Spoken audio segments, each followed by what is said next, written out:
कभी कभी emotional control या यूं कहें कि भावनाओं पर काबू पाना एक ऐसे अनदेखे खेल की तरह लगता है ना। तो चलिए आज इसी पेचीदा खेल को थोड़ा समझने की कोशिश करते हैं और देखते हैं कि अपनी पर्सनल पावर को वापस कैसे पाया जा सकता है। ये बात अक्सर तब समझ आती है जब देखभाल और कंट्रोल के बीच की लाइन धुंधली हो जाती है कि जिसे हम प्यार समझ रहे थे वो तो असल में कंट्रोल था। और ये सच्चाई अक्सर बहुत देर बाद पता चलती है। और यहीं से वो एक सवाल उठता है जो शायद बहुत से लोगों के मन में आता है, ये खेल शुरू कब हुआ और हम इसमें कब हार गए। ये एहसास तब होता है जब किसी को लगता है कि उसकी पूरी दुनिया ही धीरे धीरे बदल दी गई और जो फैसले उसे अपने लग रहे थे वो तो असल में किसी और ने ही तय किए थे। तो हमारा पहला खंड है अदृश्य खेल। यहाँ हम उन छोटे छोटे बारीक संकेतों को पहचानने की कोशिश करेंगे जो हेर फेर की तरफ इशारा करते हैं। ये समझना बहुत जरूरी है कि ये डायनामिक बनता कैसे है जो अक्सर अपनेपन और देखभाल के दिखावे के पीछे चुपचाप काम करता रहता है। देखिए, ये जो पूरी प्रक्रिया है ना, ये बहुत धीरे धीरे होती है, एकदम चुपके से, मुस्कुराहट और देखभाल के पर्दे के पीछे। ये कोई एक दिन में होने वाला टेक ओवर नहीं है, नहीं, बल्कि ये तो किसी की सच्चाई को धीरे धीरे बदलने जैसा है, तब तक जब तक कि वो सिर्फ वही देखने ना लगे जो सामने वाला उसे दिखाना चाहता है। तो अब आते हैं खंड 2 पर, नियंत्रण की रणनीतियां। यहाँ हम ये समझेंगे कि इस खेल में कौन कौन सी तरकीबें इस्तेमाल की जाती हैं, क्योंकि इन तरीकों को समझना ही इन्हें बेअसर करने का पहला और सबसे जरूरी कदम है। तो पहली तरकीब है बहुत ज्यादा ध्यान देना और फिर अचानक से दूरी बना लेना।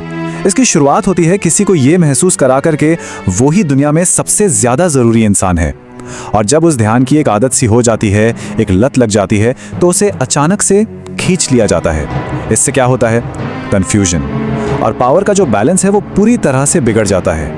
अच्छा, दूसरी तरकीब है गिल्ट पैदा करना, मतलब कि अपराध बोध, और ये एक बहुत ही पावरफुल हथियार है। सच में इसमें सामने वाले को ये महसूस कराया जाता है कि हर प्रॉब्लम के लिए, हर नेगेटिव इमोशन के लिए वही जिम्मेदार है। नतीजा, इंसान दूसरे को खोने के डर से अपनी खुद की जरूरतें दबाने लगता है। तीसरी तरकीब है बाउंड्रीज को टेस्ट करना। यह चीज शुरू होती है बहुत छोटी छोटी मामूली सी लगने वाली बातों से, पर्सनल लिमिट्स को तोड़ने से, और जब इन छोटी छोटी हरकतों पर कोई रोक टोक नहीं होती तो ये एक सिग्नल भेजता है कि बड़ी बाउंड्रीज को भी पार किया जा सकता है, और फिर धीरे धीरे ये सारी सीमाएं कमजोर पड़ जाती हैं। अब इससे देखिए, ये है इनाम और सजा का खेल। अगर आप बात मानेंगे तो आपको ध्यान मिलेगा, मीठी मीठी बातें सुनने को मिलेंगी, देखभाल होगी। लेकिन अगर आपने विरोध किया तो आपको मिलेगी खामोशी, एक ठंडा सा बर्ताव और इमोशनल दूरी। ये असल में एक तरह की कंडीशनिंग है जो किसी के व्यवहार को कंट्रोल करने के लिए ही डिजाइन की गई है। इनके अलावा भी कुछ और मुख्य तरकीबें हैं, जैसे कि मिक्स्ड सिग्नल देना, कभी बहुत पास आना तो कभी एकदम दूर चले जाना ताकि कंफ्यूजन बना रहे, या फिर दूसरों से तुलना करना ताकि असुरक्षा पैदा हो, खुद को हमेशा बेचारा या पीड़ित दिखाना ताकि सहानुभूति और कंट्रोल मिल सके, और हाँ, धीरे धीरे दोस्तों और परिवार से भी अलग कर देना। ये सब मिलकर ना एक इमोशनल डिपेंडेंसी का जाल बुन देते हैं। चलिए अब आते हैं खंड 3 पर, जागरूकता, जो कि पहला कदम है। ये वो टर्निंग पॉइंट है जब कोई इस खेल का खिलाड़ी होने के बजाय इसे बाहर से देखने वाला ऑब्जर्वर बन जाता है, और जिस पल ये सारे पैटर्न समझ आने लगते हैं, बस उसी पल से ये पूरा डायनामिक बदलना शुरू हो सकता है और पावर वापस आनी शुरू हो जाती है। लेकिन रुकिए, असली खेल यहाँ खत्म नहीं होता। इन तरकीबों को पहचान लेना तो बस पहला कदम है। यहाँ से तो असल में सेल्फ कंट्रोल की असली परीक्षा शुरू होती है। तो फिर सवाल वही है, अब क्या किया जाए? इस नई समझ के साथ अब सारा फोकस दूसरे इंसान को एनालाइज करने से हटाकर खुद पर कंट्रोल करने पर लाना होगा। और इसी के साथ हम आते हैं हमारे सबसे जरूरी खंड पर, खंड 4, स्वयं पर नियंत्रण। यही वो रास्ता है जिससे अपनी पर्सनल पावर वापस पाई जा सकती है। तो चलिए अब उस प्रैक्टिकल फ्रेमवर्क की बात करते हैं जो कंट्रोल वापस पाने में मदद करेगा। कंट्रोल वापस पाने के लिए ये 4 कदम एक साफ रास्ता दिखाते हैं। नंबर 1, रिएक्ट करने से पहले रुकें। एक छोटा सा पॉज। ये खेल आपकी तुरंत की भावनात्मक प्रतिक्रियाओं पर ही तो चलता है, तो एक छोटा सा ठहराव भी कंट्रोल वापस दिलाता है। नंबर 2, इमोशनल दूरी बनाएं। इसका मतलब है अपनी भावनाओं के मालिक खुद बने, हर किसी को अपनी भावनाओं तक पहुंचने का अधिकार ना दें। नंबर 3, साफ सीमाएं तय करें।